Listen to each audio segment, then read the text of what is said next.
Final Fantasy XIV is an MMO that had a bad start. But ever since the release of A Realm Reborn and under a new director, Naoki Yoshida, it has gotten better. Suffice to say, he saved Final Fantasy XIV. I personally started the game during the initial release of A Realm Reborn. I had a fun time, a great experience, and I loved the game to bits.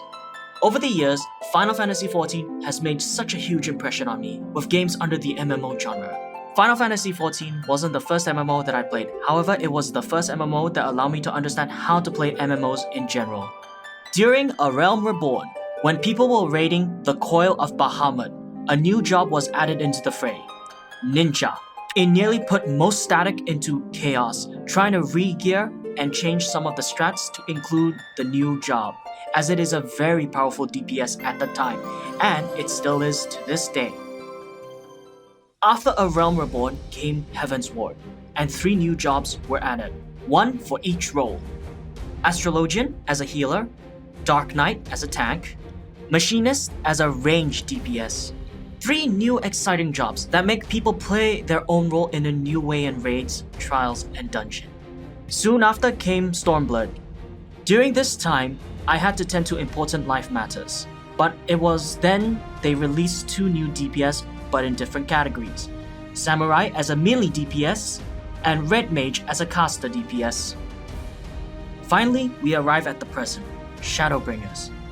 The expansion focuses on the quality of life improvements for gatherers and crafters. Not only that, it also focused more on the storytelling of the game, which I have to admit, it is pretty good.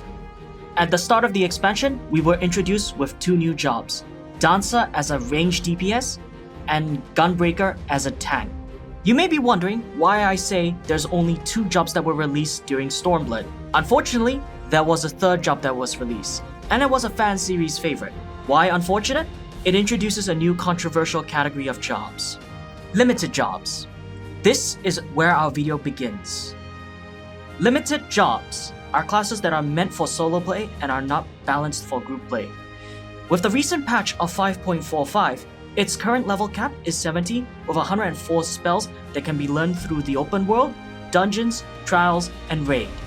Limited job in concept doesn't sound too bad of an idea, where people can play an unbalanced class in a game that is separate from the main content.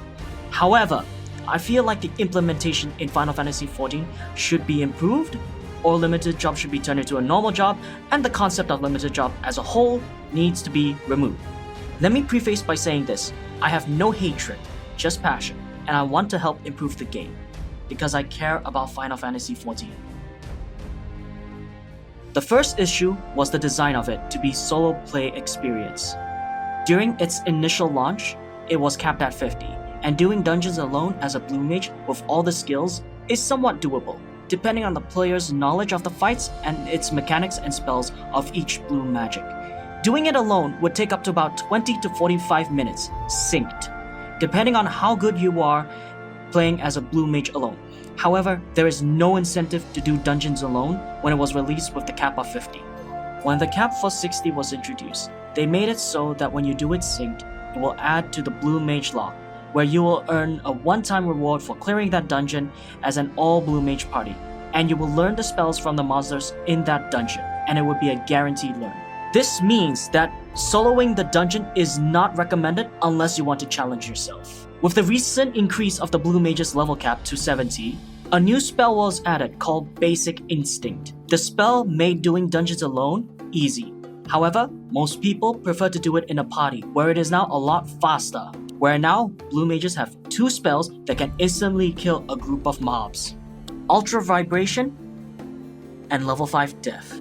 With dungeons having the same format of a hallway and then a boss battle, by now, it should be clear that with a normal party, all it takes is 2 mass pulls before you reach the boss.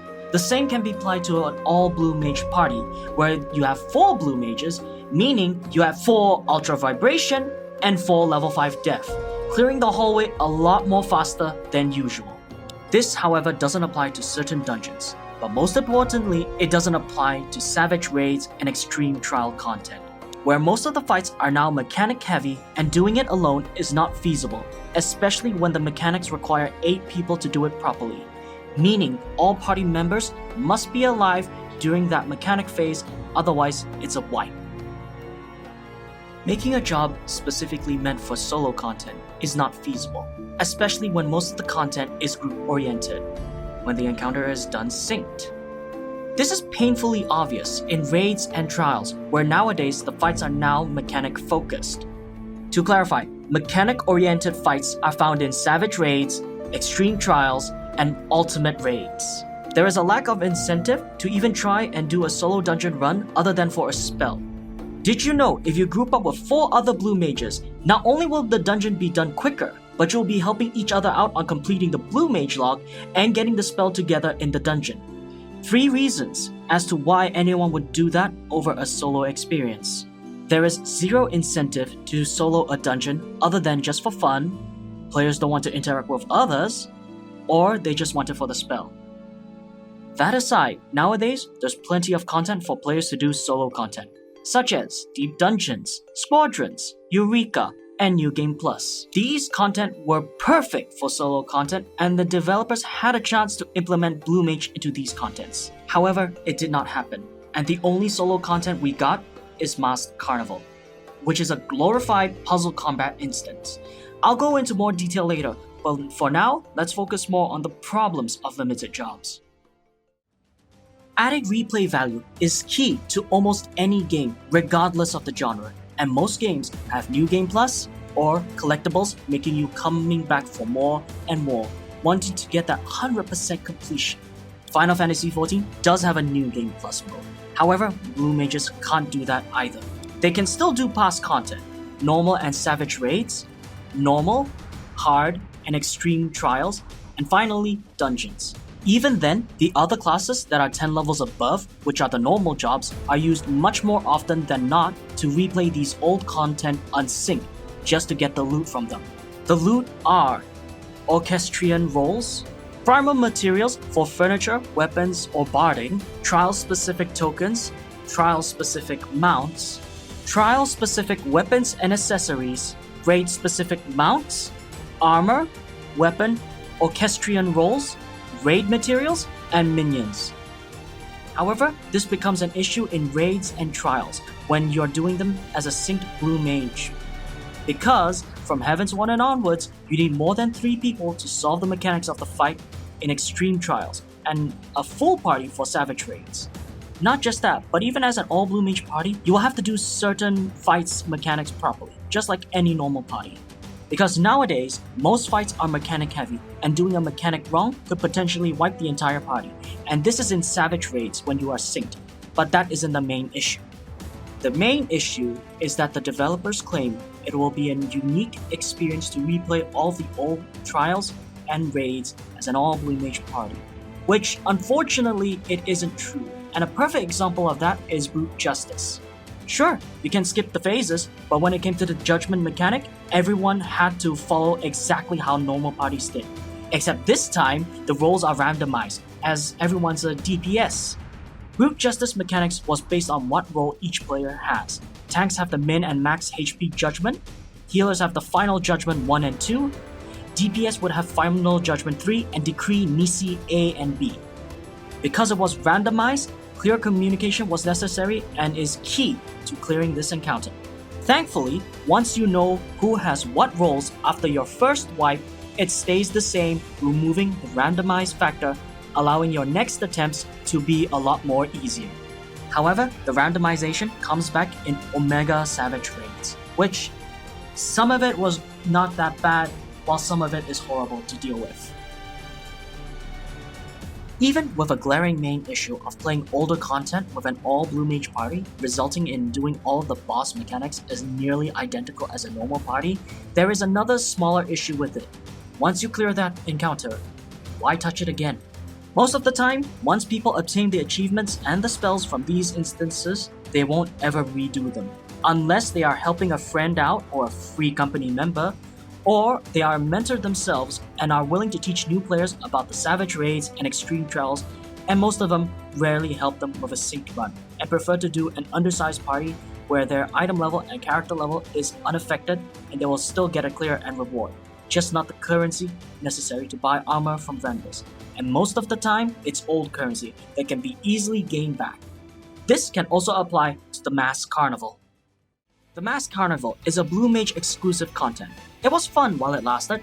However, as we are getting more updates for Blue Mage, it has already set itself up to be disappointing. Let me explain.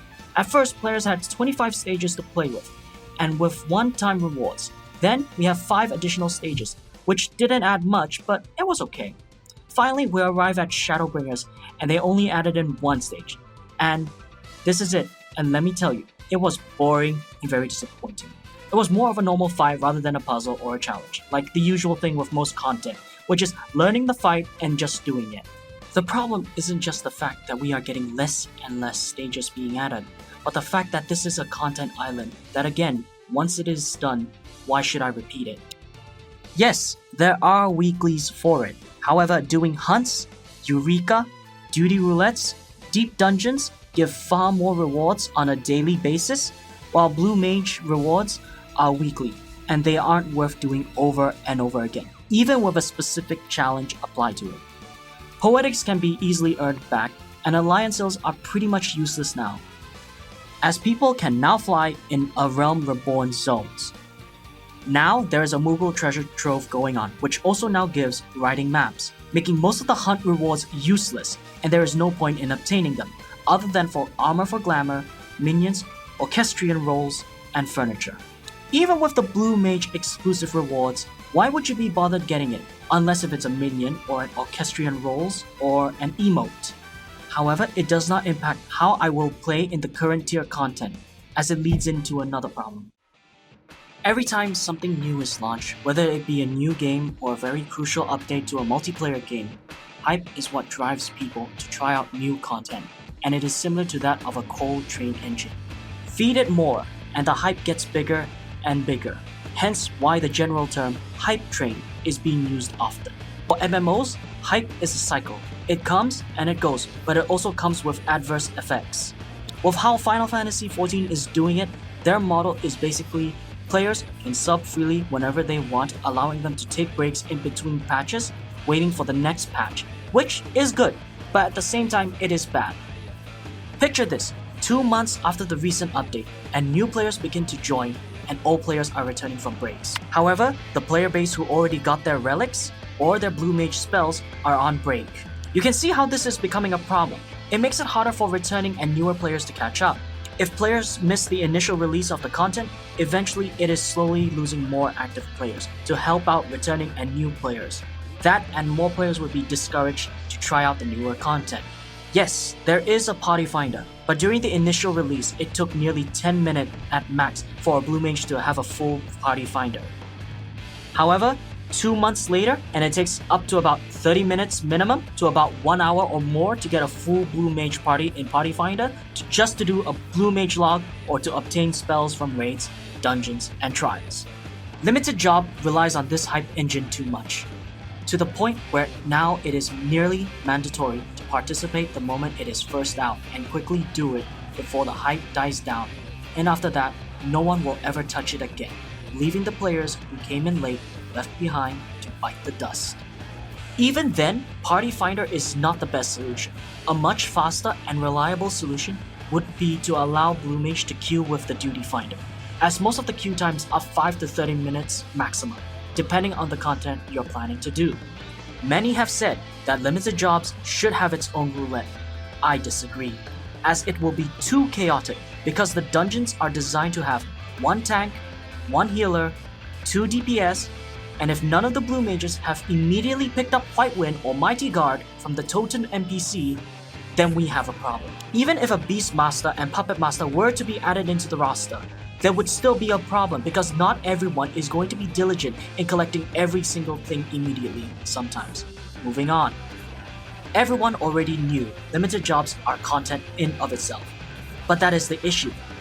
Blue Mage is just a minigame with little to no replay value, and with not a lot of rewards. It hurts to see a job being treated in such a manner where it is degraded into a side content. And honestly, the way I see Blue Mage, even before 5.45 patch update, it has the potential to be a normal job. In group content, and it still does. The content updates for Blue Mage recently has become dry and stale, and the only major update we got is the spells, and that is the only exciting thing to look forward to. Doing Omega raids, which are XDEF, Kefka, and Omega, female and male, and final, are fun. But I will only do the raid once and never touch it again. For content, it is pretty bad, especially now. I am going to draw out a diagram so I can make it easier for everyone to understand. We have two houses. One is called normal job, while the other is limited job. Each of the jobs are residents living in their respective house, alongside with its own furniture. The furniture is the content they provide. Think of the limited job as a broken shamble house with limits, while the normal job house is always clean and updated. Now, let's move Blue Mage from the limited job house to the normal job house while it is carrying its own furniture. What you get is nearly the same as when it was a limited job, but better, as now it can contribute to the current content and do all the activities normally with its own exclusive content. Let me explain. Party Finder and Duty Finder are two different methods of gathering party members, but their objective is the same, to get party members for players, while one method is automatic and the other is manual. If Blue Mage were given the DPS role, then that is okay. This is because some players tend to ignore learning spells from the overworld or altogether, and if they want to, they can simply pick a dungeon on Duty Finder and queue up for it, and easily be categorized as a DPS, where it wouldn't be much of a major inconvenience because the first spell they automatically get is Water Cannon, which is the first DPS spell they learn. The same can be applied to Party Finder, where if a Blue Mage wants to tank, heal, or DPS, they can, and all they have to do is just ask the Party Finder leader. Obviously, Blue Mages need more than 24 spells and all of the spells in the book to be desirable, but that option can be left with the players who want to dedicate their time and their main job to being Blue Mage. Another example would be allowing it into Eureka. All of the normal jobs are allowed in solo content like Deep Dungeons, Squadrons, and Eureka. By allowing it to participate in these activities, not only is it being treated like a normal job, but there is plenty of reasons why you would do these content as a Blue Mage. Learning new and exclusive spells from them is a good reason as to why you should try this content out. However, this update, we didn't get that. One thing I want to point out though is that Eureka and Squadron can be easily implemented, while Deep Dungeon will be somewhat difficult, mainly because they have a ranking system for group and solo ranking boards. But honestly speaking, they have already made a scoreboard specifically for each job, meaning it could have been easily done for Blue Mage as well. Streamlining the process, while group rankings will be left as is, because relying on level 5 def and ultra vibration is never a good idea, especially when their cooldown is long, and you'll be constantly facing enemies most of the time in deep dungeon encounters. On a related note, ocean fishing. Think of it like this: gathering classes have tiered them, while Fisher has its own exclusive job content, which is ocean fishing. Nobody got upset over that. The same can be said with Mass Carnival. If Blue Mage were to be a normal job, it will have its own thing while other classes can't participate in it, and that is fine. Mainly because most of the time, you'll be spending your time doing duty roulettes, alliance raids, savage and normal raids weekly runs all the time. And most of your downtime, you'll either be doing dungeons or AFKing in Limsa Lominsa. Most of what I have just mentioned is basically Blue Mage can be a normal job regardless of the circumstances, and making it a limited job was just either a bad execution or a poor take of Blue Mage in Final Fantasy XIV. Honestly speaking, I don't know the developer's intention, but if I had to make a guess, the latter would be the most likely option, because they are doubling down, making it a solo experience content rather than a normal job. Moving on from the glaring huge issues I have previously mentioned, it's time we head to the argument points as to why it should stay as it is. It never was. The only thing unique about it was learning new spells and doing Mass Carnival. If you were to participate in current tier raids as a level 80 Blue Mage, I can guarantee you people will choose to stay alive and the consistent method rather than a method where one DPS sacrifices themselves, risking the party a wipe or a DPS loss just for the sake of making mechanics easier. Not just that, but DPS checks are somewhat strict in Savages, and dying as a DPS can be bad unless you can handle it while you're in a weakened state. Meaning, if you were to do it all of the old content, most of the time, people will rather do the consistent method than you using Diamondback and cheesing it. If I was a level 80 Blue Mage, why would I try to run as an all Blue Mage party? Wouldn't it be better to run one Blue Mage and 7 other jobs, as it'll grant you the party bonus which increases the stats by 5% for having a diverse party, which is a lot better than having an all Blue Mage party. But not just that, but a consistent method is needed, and an all Blue Mage party method is not going to be used often because players will choose to play different classes and you cannot force others to play as a Blue Mage if they don't want to. Meaning, the majority will pick the general consensus of an all-around party consistent method over an all Blue Mage party method because everyone has their own main job preferences. It is why there is a high-end duty finder and a party finder. Should you want to do an all Blue Mage party, Party Finder is there for you. If you want to do a normal party composition, Party Finder and High-End Duty Finder is there for you. Most of the time, Party Finder groups would prefer a diverse amount of jobs over one single job, and would say to go read up a guide on about the fight, and an all Blue Mage party guide is more useless to the general public than a guide about how all jobs can do each of their roles respectively. A general method is more consistent and will be used more often than a method that has a specific requirement. And even then, this points back to my previous point. Most of the time, the raid mechanic will be the same. So really, there's not much change other than the fact that the roles mechanic, like Judgment, will be random. Here is the thing. Most of these duty roulette instances and raids have item level and character level requirements, as well as clear requirements. Wouldn't it have been possible for the developers to create an action or spell requirement where in order to participate, you need to have the X amount of spells in order to participate? I mean, they have clearly proved that with Blue Mage quests where you have to learn specific spells in order to continue the quest. The same coding can be applied to the Duty Finder, except instead of specific spells, they need to have a certain amount of spells before they can participate. From a technical standpoint, no. It is categorized as a caster DPS. Even in the character profile page, the job is under that category. However, I can understand that the spells it gives it the versatility to become all 3 roles at once. But ask yourself this. Would any Savage Raiders want to sacrifice DPS for versatility? The only versatility that is useful is Angel Voice and White Wind. But why sacrifice one GCD just to heal everyone when that is the healer's job to do? Healers don't do as much damage as a DPS, but it is enough to contribute to the DPS. Angel Voice is understandable, as sometimes people make mistakes and there is nothing wrong with that. However, it has such a long cooldown to the point where I would prefer Summoner or Red Mage for both their DPS and their versatility.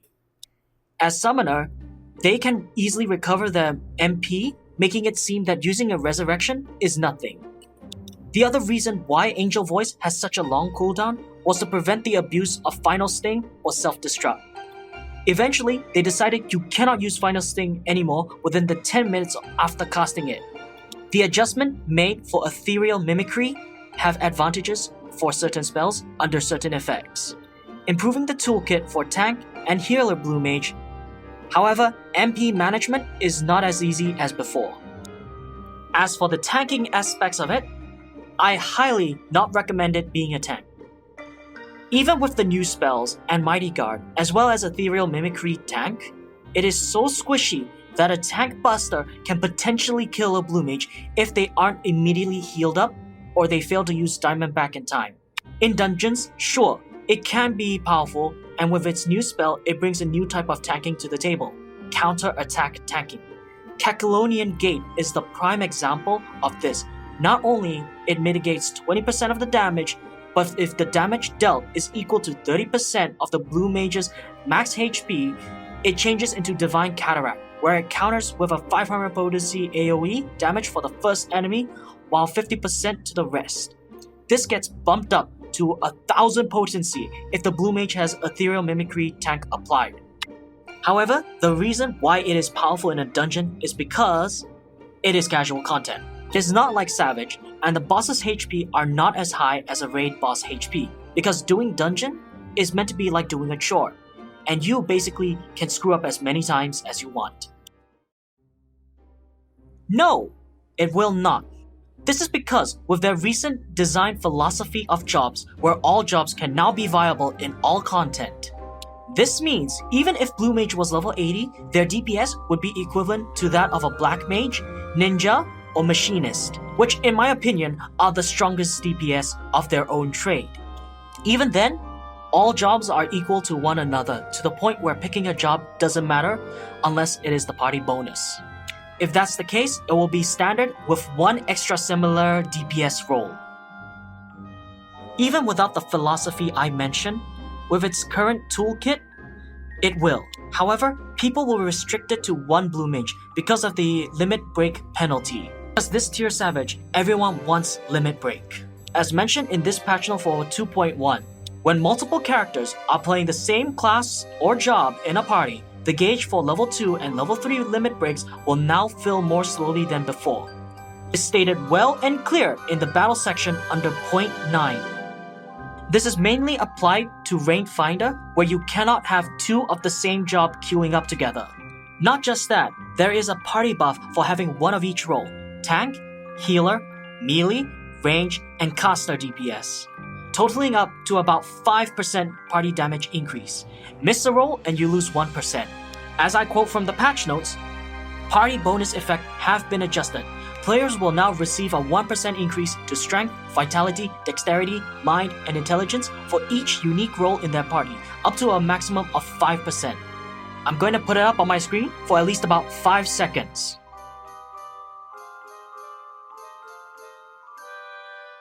They could have balanced Blue Mage between the available casters for it to become an official job.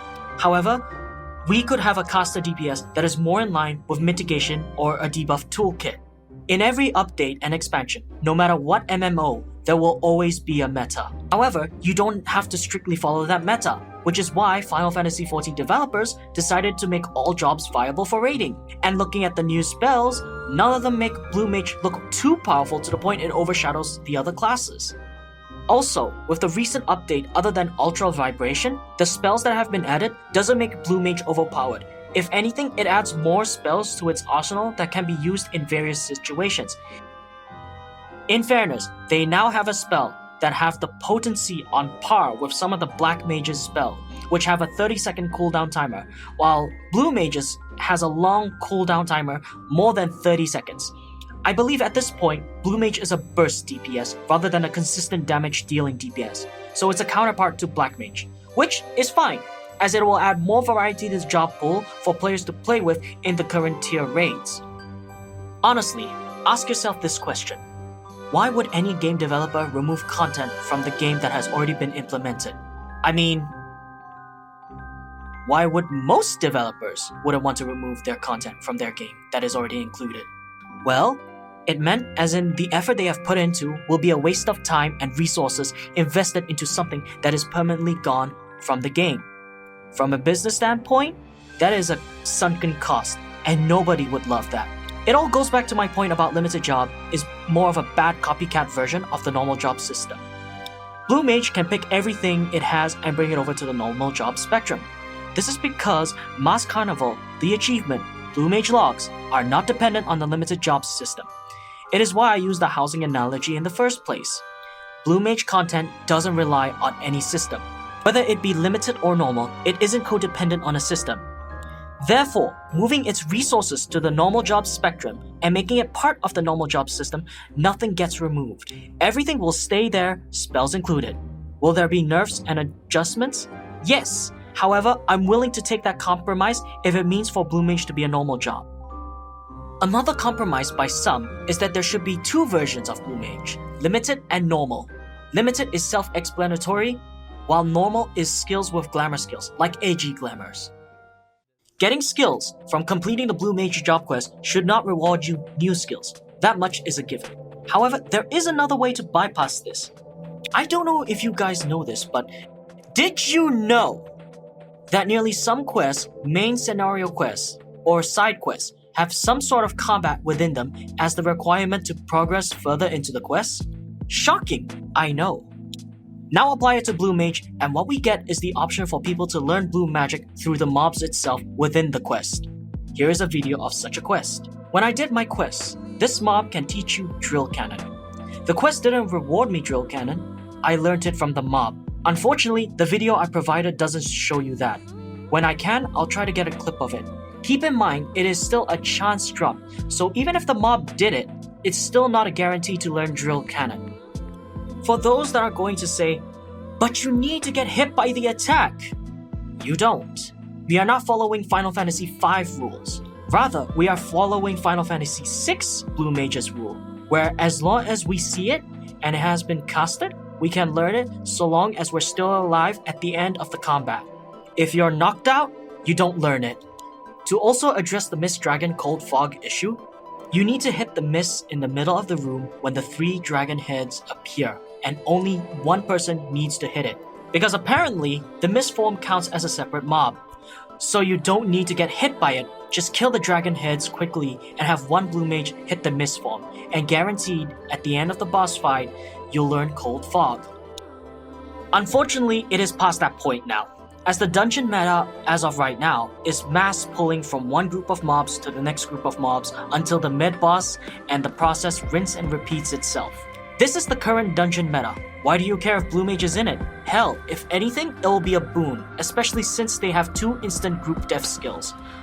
One of which has a specific requirement and is a 50-50 chance, while the other is a guaranteed so long the enemy is not resistant to deep freeze.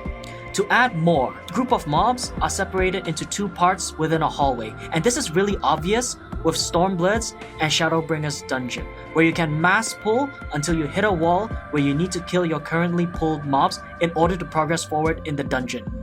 And this is done twice. Back then in A Realm Reborn, players mass pull mobs because they just wanted to rush the dungeon, and I don't blame them. I mass pull all the time as a tank in a duty roulette, and the healer went along with me as I put down my mitigation cooldowns and they spam their AoE and keep me topped up. Basically, mass pulling is a requirement now in the general public duty roulette. And if you can't do it, say it. People cannot read other people's minds. If you cannot mass pull as a healer or a tank, say it so that the other party members know that you'll be pulling smaller groups. But more importantly, why do you care about trash mobs? People tend to ignore it and do it because it is a chore for them, and they just want the weekly currency for that week, which is 450 limit per week.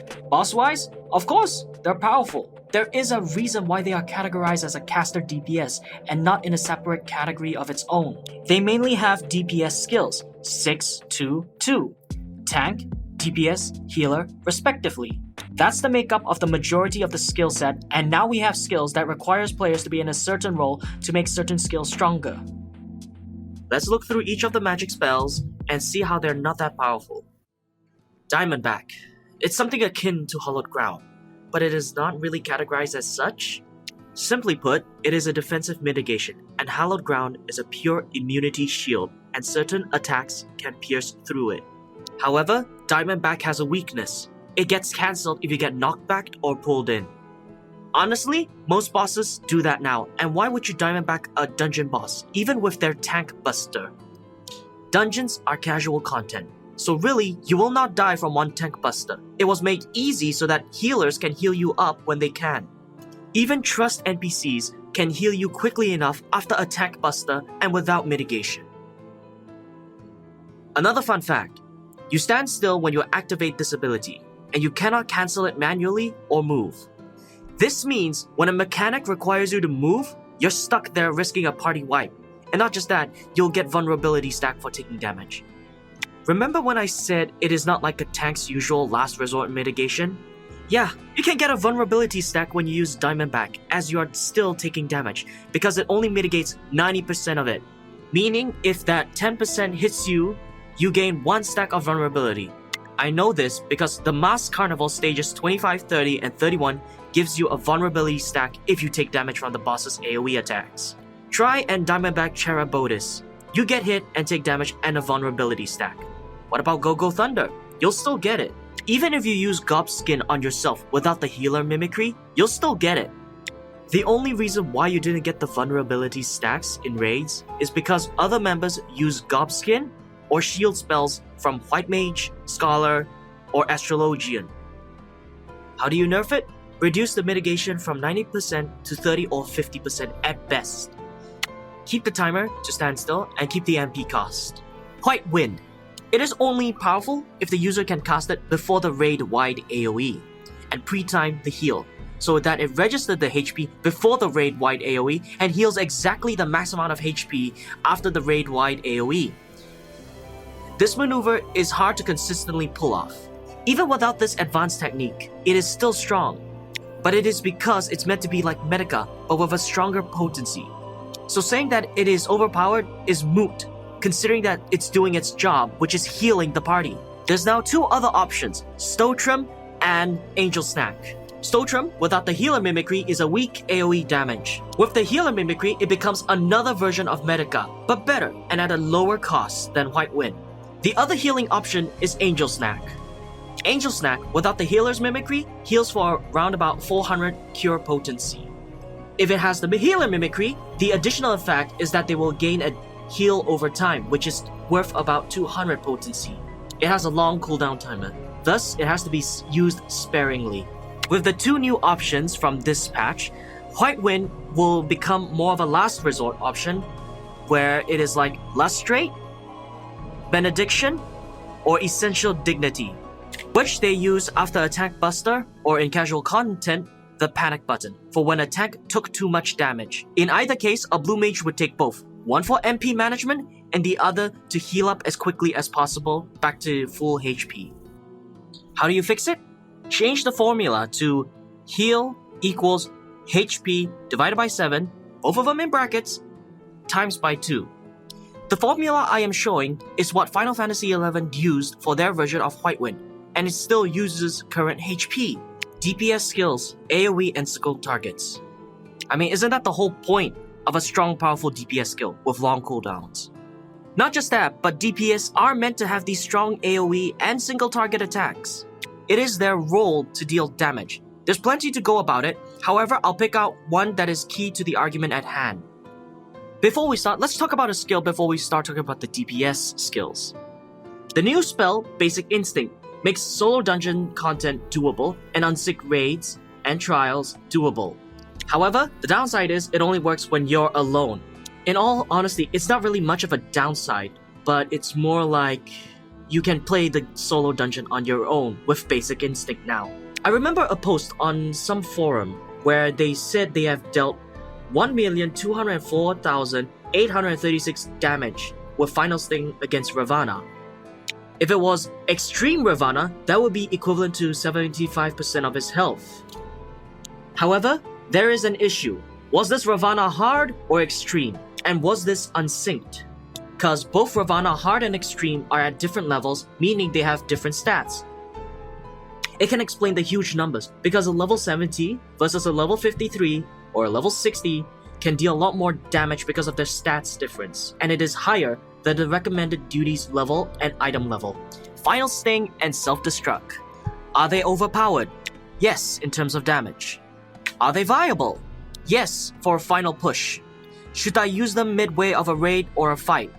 No, because there is now a 10-minute persisting debuff that after you use that move, you cannot use any other moves that is similar to its properties. Even after a wipe, the debuff persists, meaning the move is no longer usable unless you leave the duty or wait for 10 minutes.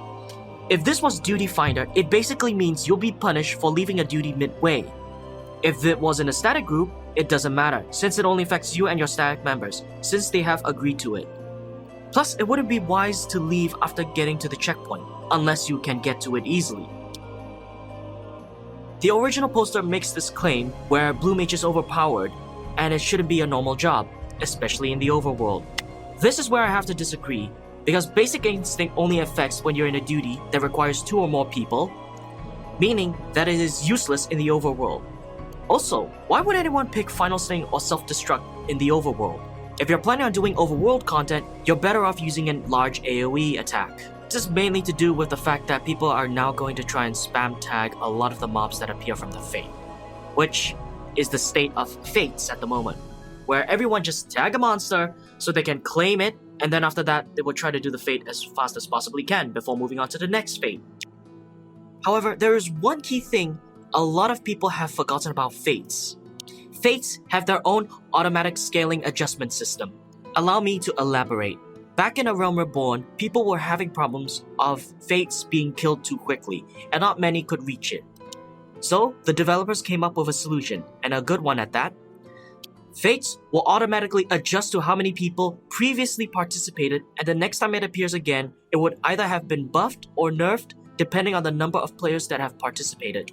Thanks to some of the user that has been discussing it on the forums back in 2015, when it was originally implemented during A Realm Reborn. A link will be up in the video, and in the description.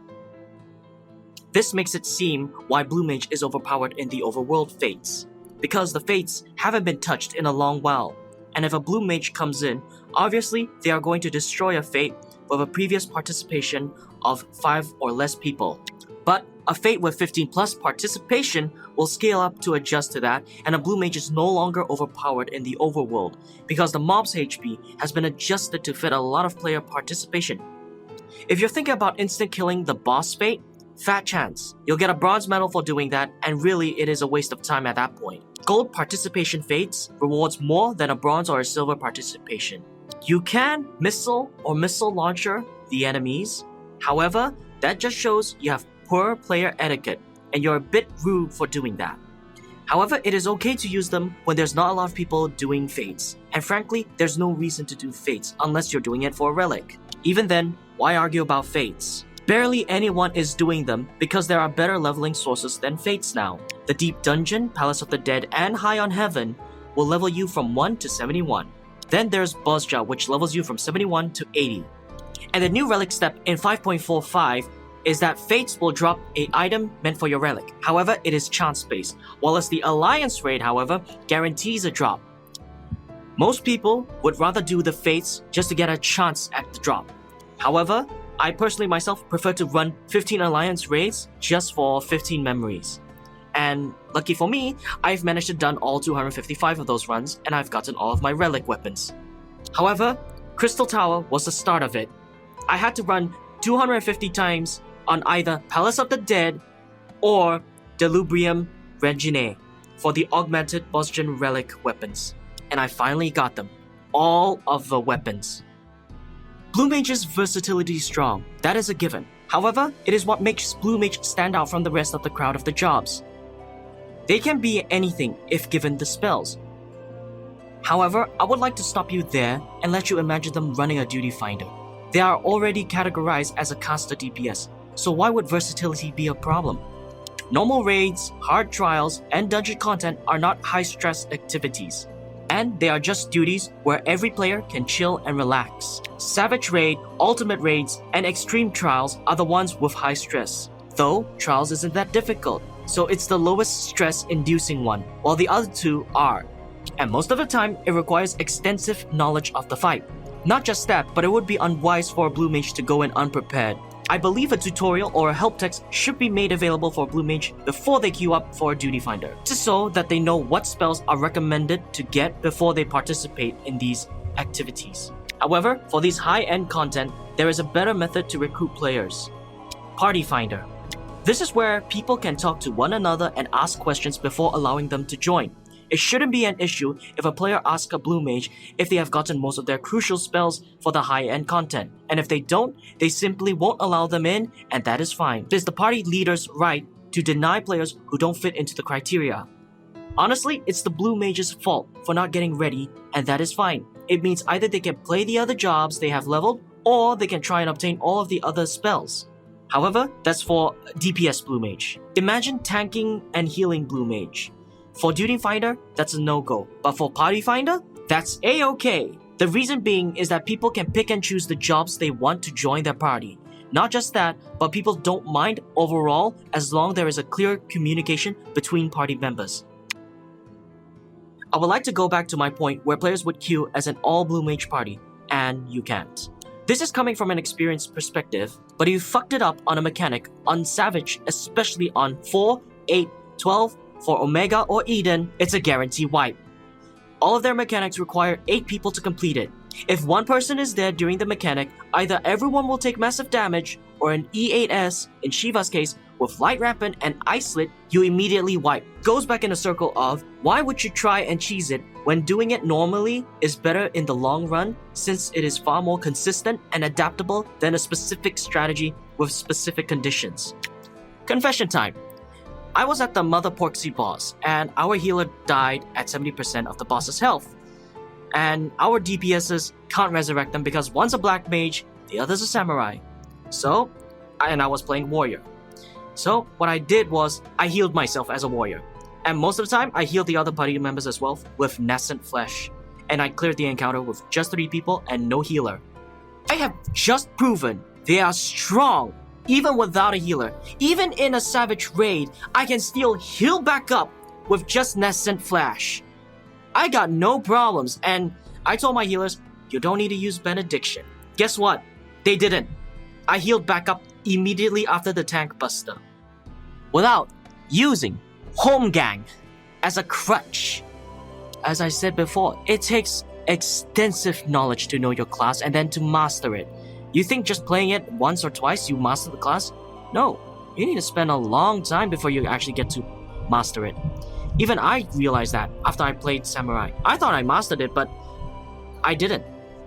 I didn't know how to play Samurai properly unless I watched other players, and damn, they're a lot better than me. Not everyone can be a master of all jobs. Yes, you can be a jack of all trades, but it's better to be a master of a few of them rather than a jack of all. In conclusion, they are not overpowered, and the perception of them being overpowered is just a power fantasy gibberish, because all classes are just as powerful. Paladin being one of the most tankiest classes to easily mitigate damage, warriors and their ability to fully heal themselves with their own abilities and back to full health without a healer's help, Dark Knight and its ability to heavily mitigate while dealing tons of damage, Gunbreaker, they heal themselves or their allies and can still mitigate while doing a strong combo attack. Monk recently got buffed, and now it is the strongest melee DPS with no downtime. Dragoon, Samurai are just as strong on their own merits. Ninja is by far the strongest melee DPS because it has its own version of off-guard, Trick Attack. Bard, they provide buffs, and I mean, they aren't that strong, but if given with the right player who knows the job inside out, guaranteed it will be a strong class. Machinist, a selfish DPS damage dealer, and that is a compliment because it is a strong range DPS. Dancer is also a strong DPS. Sure, it is not strong as the other 2 jobs, but that's because they are buffing their partner's damage, and every 2 minutes they are buffing the party. Their damage is half constant and half burst, but they are still strong. They just need to remove the RNG factor or at least buff it. Black Mage, a glass cannon. Do I need to say anything more about it? Summoner, a very versatile caster. Does a lot of damage and they can easily resurrect other party members. Red Mage, not as strong as a Black Mage, but it is versatile. And in capable hands, it can be a strong DPS with resurrection. So why list all of these jobs? Because each of them have their own unique strength that can make them overpowered depending who is the wielder. Think of this analogy. Jobs are the tools while the players are the builders. If the building crumbles, it's not the tool's fault. It's the builder's fault. Meaning in capable hands, players can succeed. Here's a video my friend showed to me. Alright, boys.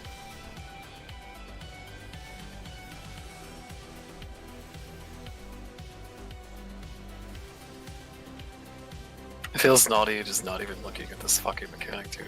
It's like nasty Feels as fuck. fucking great. Yeah, you're a bad boy. We can go Oh my 3. God. Same as we Go got 1. 4. Go 1. So good, so Dude, this good. game's easy. They had great mitigation and they took 0 damage. Literally, skills, teamwork, and knowledge equals overpowered normal team composition. In a sense, all of those comprises a good team and a fast and easy clear regardless of what jobs. And when Blue Mage is added into the normal job mix, I can certainly say it will be business as usual. We are now going to head in deeper into the past about how Blue Mage was first developed. I have taken the liberty to rewatch the Twitch stream of the initial release of Blue Mage. Now, we're gonna look at the developers' reasoning as to why they made it as a limited job by looking at some of their Twitch clips. 僕は青魔導士の特徴っていうのはさっき説明した通り、モンスターから技をラーニングすることと、そのモンスターのラーニングした技をコレクションすることと、ラーニングした技で戦うこと、この3つにあると思ってます。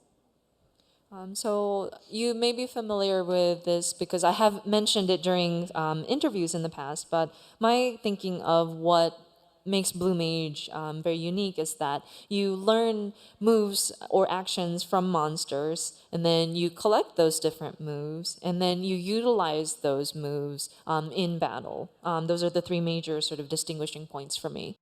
They are, and they are also the key things of what makes a Blue Mage over the Final Fantasy series. However, I would like to list out all of the examples available to this day. The rules of learning Blue Magic in Final Fantasy V.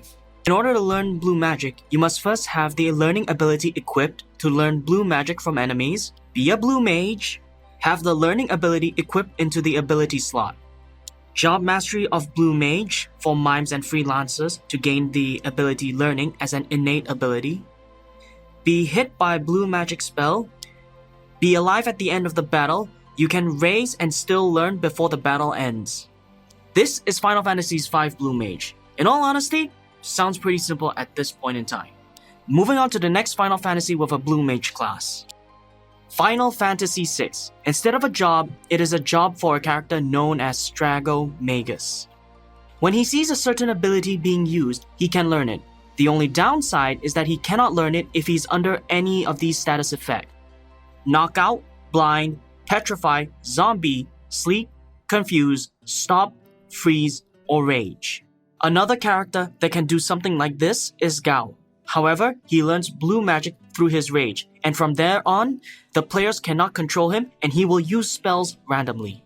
Final Fantasy VIII, the character, Quistis Trep, knows Blue Magic but as a limit break. Limit break has a very low chance of appearing when a character's HP is around 25%. However, the lower the HP, the higher the chance of it appearing. Also, there is a spell and an item that helps improve the odds significantly, which is Aura and Aura Stone respectively. Aura can also be granted from a Crisis level 3 or 4 Mighty Guard. With those spells and items, their Crisis level points dramatically increases by 200, allowing them to immediately use Limit Break without the need of being in critical HP or have status ailments. Limit Break is also determined by the Crisis level. It raises by lower HP, number of characters knocked out, more status ailments they are afflicted with. However, they cannot use it when they are afflicted with Curse. There are 4 Crisis level. In Quistis Trep case, some Blue Magic have stronger potency. More buffs applied at Crisis level 4, takes more HP away with gravity-based spells up to 93.75%, gives more debuffs to an enemy at Crisis level 4. In order for her to learn certain enemy abilities, the player has to use a special item that is obtained through winning a battle, finishing a subquest, modifying cards, etc. Final Fantasy IX. Quina Quinn is a character that learns enemy abilities by eating it in order to learn Blue Magic. Eat is an ability the character can use to learn abilities from enemies, instantly killing the enemy that has been targeted as long as they are below 25% HP. Final Fantasy X. Kimari Ronso, a character that can learn Blue Magic spells from certain enemies as long as he uses Lancet on them, which enables him the chance to learn the ability from the monster, and in-game, Blue Magic is called Ronso Rage. In Final Fantasy X-2, the gun mage Drespia, it has an ability called Blue Bullet. It is the same thing as Blue Magic, but can only be learned individually and the party member has to be hit by it. Final Fantasy XI. It is an advanced job that learns an ability or spell from an enemy. However, it needs to be casted in order for a Blue Mage to learn the spell. There are also a few more requirements. Blue Mage must be set as the main job. They don't have to be targeted or hit by the spell. You need to have a minimum skill level in Blue Magic to learn the spells. And they need to have the minimum job level of Blue Mage to use certain spells at certain levels. They are also known to be tanks or damage dealers often, while they can also be support. Also, there are certain spells that a mob from the same family can use, but you won't learn it. This is because Square Enix is being Square Enix. You can learn the spell from this monster from the family, but not from another, despite them being able to cast the same spell since it is in their ability list and from the same family of monsters. Most of the spells are obtained through Overworld. Sometimes, a small portion of them are obtained through specific battlefields like Vagary, Delve, Wildkeeper Reefs, Skirmish, and Azul Isle Investigation, and a few other instances. Final Fantasy Tactics Advance. Blue Mage is a Hume exclusive job and they wield sabers. In order for them to learn abilities, they have to be hit by the skill from the enemy. Final Fantasy Tactics A2. Similar to Tactics Advance, they have to be struck successfully by the enemy with the ability and must have their learning ability equipped. Final Fantasy Explorers. It is an unlockable job after defeating 750 monsters. It learns by seeing the move and then killing the enemy. They are also known to be good tankers, boosters, debuffers, and damage dealers. I can't believe I'm including a mobile game in this. Final Fantasy Brave Exvius. The character Fina becomes a blue mage in the 3rd season and only learns blue magic through story progression.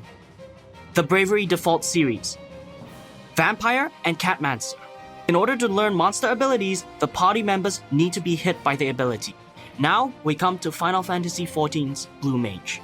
In order to learn spells from enemies, these requirements must be met. The enemy needs to have fully cast the spell. You have to be alive until the end of the battle. The overworld and instant duties are one way of learning blue magic spells most of the time. The other way of learning blue magic spells is from the Wallaki totems. Some parts may be similar to Final Fantasy V's Blue Mage, however, it is not identical as in Final Fantasy V, you have to be hit by the blue magic, while in Final Fantasy XIV, you don't have to be hit by it. Instead, you have to see it after it has been casted. This is more akin to Final Fantasy VI, VIII, XI, and Explorers, just by seeing it.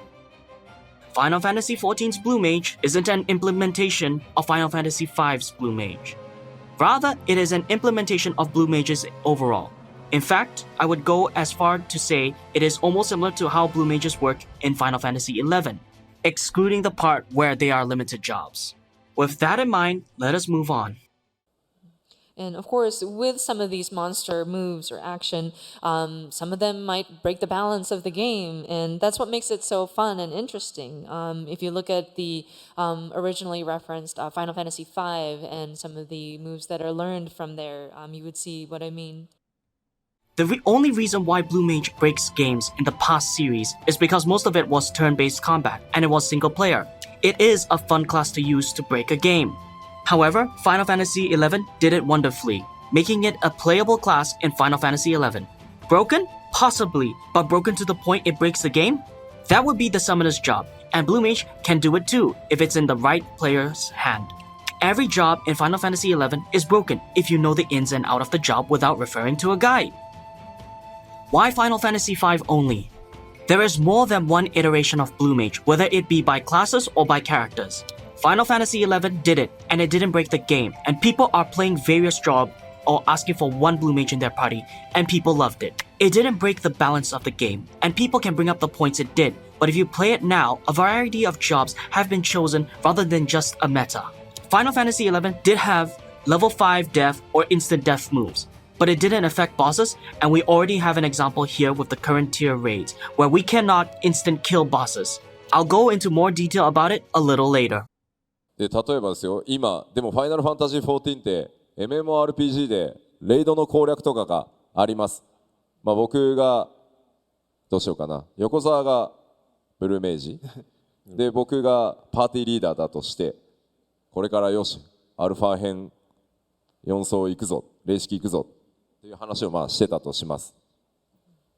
Say, for example, we're in a party that goes into raids for the MMORPG. And let's say Yokozawa is the blue mage and Yoshida is the party leader. And we're all like, oh yeah, let's go into FFXIV, extreme, or not extreme, Savage, turn 4.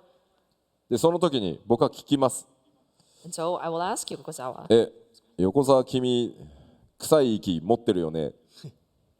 Yokozawa, you've learned the move Bad Breath, right? 持ってないです。I don't have it. What? ボルボルと戦ってきて。Go and fight some marbles right now. Kick the party. And kicked out of party. 結局青魔同士を本当にちゃんと実装しようと思ったらこうなっちゃうんですね。 MMORPG なので。 So, I mean, in joking aside, if we were to seriously consider implementing the Blue Mage as a sort of job that is added to a party, that's exactly what would happen, since this being an MMORPG. While I do have to agree to a certain extent where this sort of scenario can happen, I have to disagree, since it is the players or Blue Mage's responsibility to learn their spells before joining up on a duty with other players via Duty Roulette or Party Finder. Yes, it would happen. However, free companies, novice networks, and helpful players help prevent this sort of situation from happening far too often. This even happens when a player doesn't even learn their job properly. Let me emphasize that MMOs were originally a way for other people to communicate with each other through online means in a virtual setting or world. There is a drastic solution to prevent this. Reveal everything in the Blue Mage spellbook. Tell people which specific mob, what spells are meant for quests, and where to find the spells. The discovery part will be gone, no doubt about it. But here's the kicker. We have a wiki page dedicated to telling people where and what mob gives the spell. So in other words, just show it instead of making it a discovery thing. The other is to remove the RNG factor of learning the spells, making it so when the enemy does it once, it is a guarantee you will learn the spell. I mean, look at Final Fantasy XI. They have made an armor that increases the chances of you learning Blue Mage to a near 100% guaranteed learn rate. The armor is called Assimilator's Bazoo Bands +3. It makes spell collecting in Final Fantasy XI a lot more easier, and RNG wasn't an issue with it. If a previous MMO did that, what makes you think learning plus RNG is a good thing? Here is another issue that can be caused inadvertently. I have seen a lot of people trying to get Tingle and Triple Trident, party or not. The traffic there is a lot during its initial release, and I was lucky enough to steal a mob before the other parties could get it. I got it within 2 Namazu kills. But that is the thing. If the devs wants to make it easier for players to participate as a Blue Mage normally, then just get rid of the RNG factor. もう一個例を出します。 Another example for you. 今度は僕が青魔同士全部技ラーニングしてきました。横澤さんパーティーに入れてくださいよ。まあ仕方ないから入れてやるよとしました。So if, say now, for example, Yoshida is the Blue Mage. I've gone out and learned all of the monster actions. And I go to Yokozawa to ask him, hey, Yokozawa-san, may I be in your party? I'm ready. I'm ready. 行った。I go. オメガ F と M にレベル5です。ね、バトルスタートした瞬間レベル5ですってやったら2人ともバッて死んでクリア。ね。And then you go into Alphascape. Omega F and M show up, and then cast Blue Magic, level 5 death. Dead.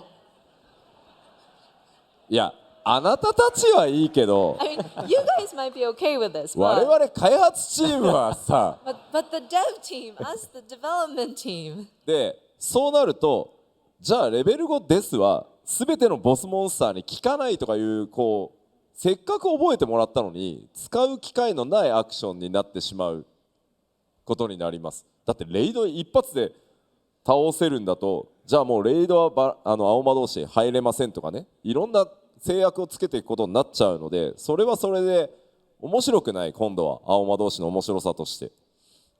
And of course, when that happens, do we consider adding some sort of restriction? Certain bosses will not be able to apply level 5 death, or have raid content where you're killing a boss one shot. And so do we consider making a restriction on, okay, Blue Mage cannot enter certain raid content? Then that kind of takes the fun out of utilizing Blue Mage. As for raids, we can already see that raid bosses are immune to instant death spell, so their reasoning during the stream was for nothing, and were over-exaggerated when they were live. Not just that, we have Omega male and female to fight against, and level 5 death or deep freeze for ultra vibration doesn't work on them. Not being able to use instant kill moves on bosses doesn't take the fun out of utilizing with Blue Mage. I mean, it's not even a restriction when the bosses can resist the attack, so over the past 2 updates, the statement made back then was more or less just over-exaggeration. Losing the fun is more of a community problem, where people will take the meta and learn it religiously and then possibly force down the player's throats saying that this is the best way to do it. Well, we already have a solution for that. It is called word of mouth and blacklisting. We have Discord, and words travels fast in between the Final Fantasy XIV community and in-game. We have the function to blacklist certain players, blocking them from ever sending tells to us or ever seeing them, as well as joining their party finder groups. Meaning, we can just blacklist them and never ever have to party up with them ever again, until you remove them from your blacklist. If you want to have fun utilizing Blue Mage, then you would rather form a static that play Blue Mage but on a fun scale, where it doesn't matter if they made progression or not, and that is one way of having fun. However, the problem with that is that the game is full of content. Why should I do Blue Mage when I can do relics for glamour, dungeons and raids that drop mounts and minions and sometimes great glamour, trials that rewards mounts, and when I get all 6 of the mounts, I get an expansion's special mount, alliance raid with stories, fishing log and ocean fishing, crafting and gathering for Ishgardian restoration, duty roulettes, savage raid and extreme trials, ultimate raids, deep dungeon, boss jaw, gold saucer, triple triad, mahjong and more, squadrons, and many other content that can potentially award me a lot of stuff. Where Blue Mage right now is only rewarding me 6 unique titles worthwhile getting, and 1 mount and 1 minion, and a currency which can be easily gained through daily activities rather than a weekly activity. And the current currency for Alliance Seal is somewhat obsolete now that people can fly in a Realm Reborn zones. And so, with those examples in mind, I would answer during my interview saying that because of these reasons, it is difficult to implement something like a Blue Mage in Final Fantasy XIV, but that was up until now. しかしですね、世界中でですね、 But around the world, ブルーメイジの実装はいつですか？ everybody would ask, when are we getting Blue Mage? ブルーメイジの実装はいつですか？ When are we getting Blue Mage? 私はブルーメイジになりたいです。 I want to become Blue Mage. というわけで、 And であ so, れば、 if that is the case, さっき言った3つ、ラーニングをとにかく楽しむこと。 so the 3 points raised earlier, enjoying the action, the process of learning monster moves, それからラーニングした技をコレクションしていくこと。 and then collecting those moves that you have learned from your monsters. そしてラーニングした技を駆使して戦っていく場所をちゃんと用意する。この3つを達成できれば、14ならではの青魔同士が実装できるんじゃないかということで、1年がかりで準備を進めてきました。それが今回実装される青魔同士。それがリミテッドジョブという意味なので、ご理解ください。And so the 2 other points, collecting those moves from your monsters and then utilizing those moves in a battle. Those 3 points had to be fulfilled in my mind. And so we were able to achieve that and sort of bring out that uniqueness of Final Fantasy XIV. And it took us about a year to make the preparations, and we finally have the Blue Mage implemented. So that is the thinking and the concept behind what we are calling limited jobs. So I hope you understand. ただこの仕組みができたことで MMORPG に向かないファイナルファンタジーシリーズのユニークなジョブも実装できる可能性が出てきたと思うので、そっちもまた楽しんでもらえればなとは思ってます。But by having this sort of limited job, I think it opens up possibilities for considering more traditional Final Fantasy jobs that may not necessarily be a perfect fit for MMORPGs. As for their reasonings about limited jobs, I have to strongly disagree, as limited jobs don't open up possibilities. Mainly because you aren't fully exploring them in all current and future content. Rather, it is looking back on old content and where the wasted potential is. Players do play the old stuff from time to time, but not as often as the current content. However, limited to just working on past content, in all honesty, is a waste of time, especially when people want more content for the normal jobs. It's great we have more content for gatherers and crafters, but what about combat classes? We're getting boss job, but who really likes it? I have all of the augmented relics, but that doesn't mean I love the content. So really, it would be more beneficial to both players and developers if Blue Mage worked as a normal job. Because more of the work and resources that can be devoted and focused on more new content for the normal job rather than a specific group of jobs that will be lagging behind.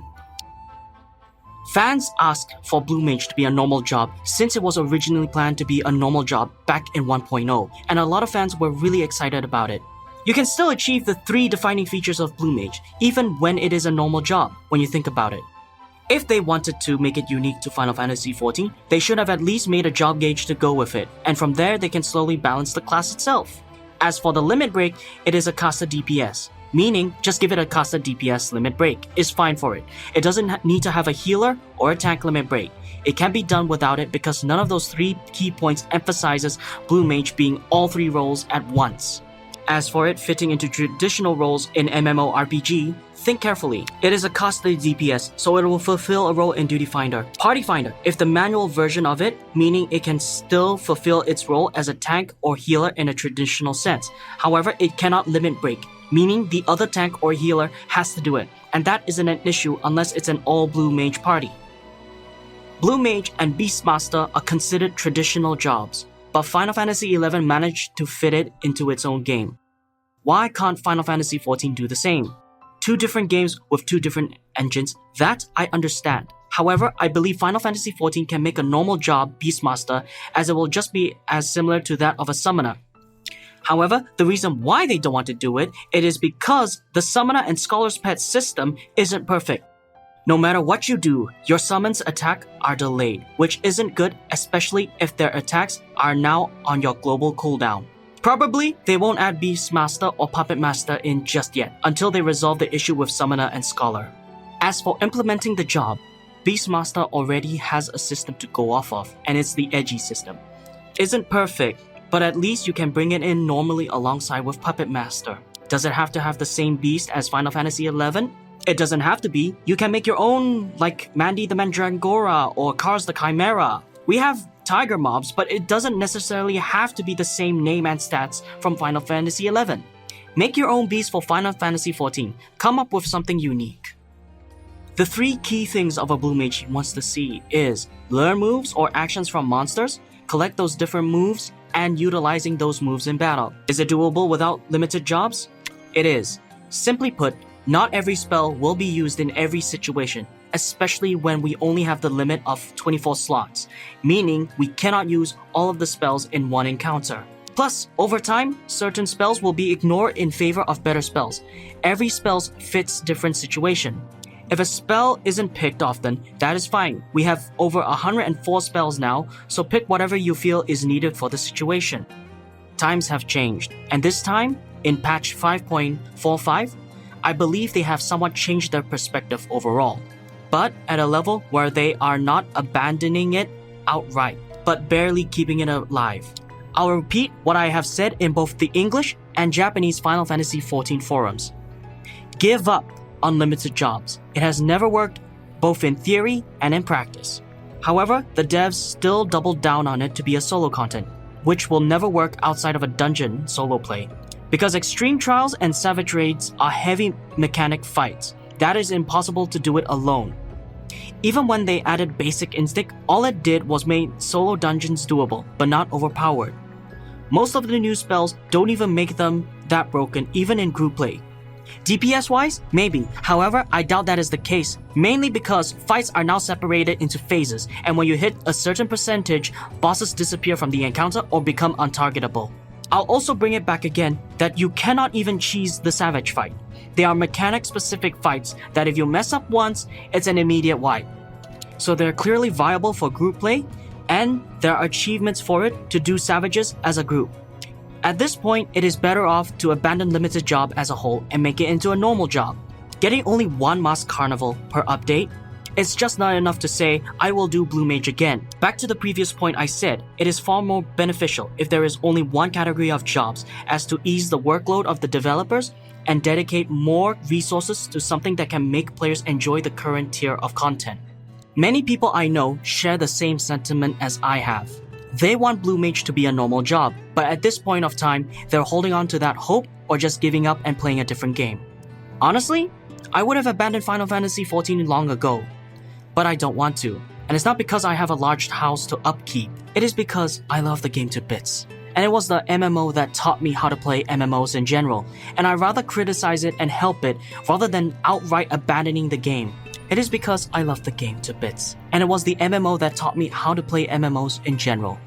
And I rather criticize and help it rather than outright abandoning the game. Playing MMOs is like a special relationship. You play and enjoy, and you are having a great time with both what the developers made and you enjoying it. I am not telling them to give up limited jobs out of spite. I am telling them that because there is no more reason to invest or sink money into something you're not going to try and put in as much effort into. Because patch 5.45 shows how much they really care about Mask Carnival and Blue Mage. So at this point, you may as well make it into a normal job and let it participate in normal content. And it will still be a fresh experience because you'll be playing it as a normal job. For those who made it to the end, I am truly grateful for you hearing my side of the story about Blue Mage, as many would consider my opinion as an unpopular one. As much as I ramble on about Blue Mage, I truly do care for both the class and the game, as it was one of the first I experienced during A Realm Reborn. That being said, my thoughts about the class itself to this day. The current iteration of Blue Mage in Final Fantasy XIV was in of itself a mistake. It was fine at the start, but now it has begun to spiral downhill, and at this point, with 5.45, it should be just a normal job, cause the new spells doesn't make it broken, especially now that tanking, healing, and DPS now share the same cooldown timer. Not just that, but raids recently is more punishing, when you do not follow the mechanics or when you did them wrong. Not just that, but DPS check is tight. Adding Blue Mage to the normal job roster will allow players who want to raid as Blue Mage to play however they want in their static.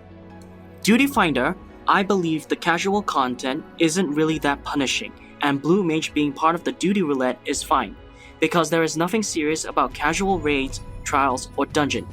Even if it were to be a high-end Duty Finder, I still think there should be at least X amount of spell requirements needed before being able to participate in such high-end activities with strangers. I hope new, casual, hardcore, and veteran Final Fantasy XIV players understand where I am coming from, as I am somewhat a mix between casual and hardcore.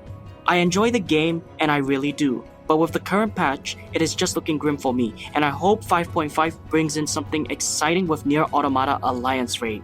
With that being said, I just hope one day the developers would hear me out, or at least acknowledge what I have said in this video or forums, since they used to listen to the community very often back in A Realm Reborn days. Thank you for watching, and I hope to see you in 5.5 or in Endwalker with the hope of Blue Mage being a normal job finally in 6.0.